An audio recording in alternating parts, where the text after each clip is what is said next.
Yo, what's going on, guys? It's Houston Sports Talk back into the video today. And the Denver Nuggets have signed Tim Hardaway Jr. to a one-year contract. I am such a big fan of what the Denver Nuggets have done this offseason so far. Look, I was very unsure about what this offseason was going to look like for them, but in the last 2 days, I'm a big fan of what they've done.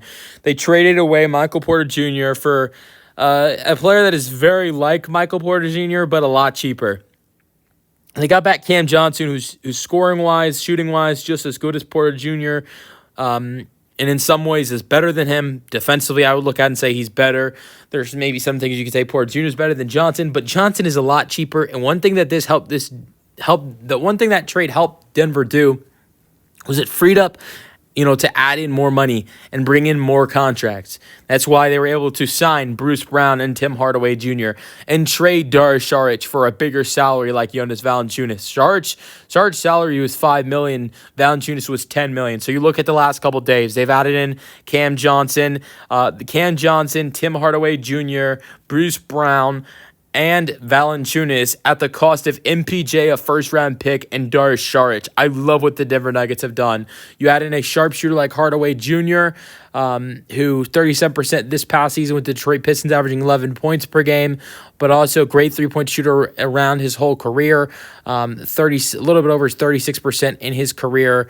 And you look at, just some of the totals of that, the three-point shot in his career. He's knocked down almost 2,000 threes. He needs to make 156 to make it 2,000 next season. That is possible. That is really possible. He hit 168 this past season, 211 the year before, 212 the year before that.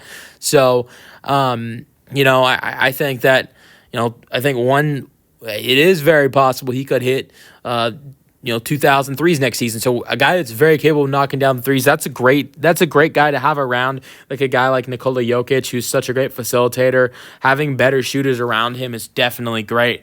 And you look at the Nuggets, what was their worst part of them? What was the worst thing about the Nuggets last season? Their bench. It was one of the worst benches of basketball. When Nikola Jokic checked out of the game, there was no spark. There was not a lot of scoring off the bench. It was one of the worst scoring benches in the league. Now you've added in Jonas Valanciunas, who averaged 10 and 8 last season. You've added in Hardaway Jr., who's 11-point per game scorer. You added in Bruce Brown, who's a big part of the Nuggets championship run, and also a solid scorer. So look, this team and their depth looks a lot better than it did last season, and I think they still have to add in a backup point guard at this point. But the team still looks great. I think the only thing they're missing is a backup point guard. You look at their roster, the starting lineup is Jamal Murray, Christian Bratton, Cam Johnson, Aaron Gordon and Nikola Jokic. The bench, you've got Hardaway Jr. at the backup 2, Bruce Brown at the backup 3, Peyton Watson at the backup 4, and Valanciunas at the backup 5. That backup 1 is unclear yet, with Russell Westbrook being a free agent.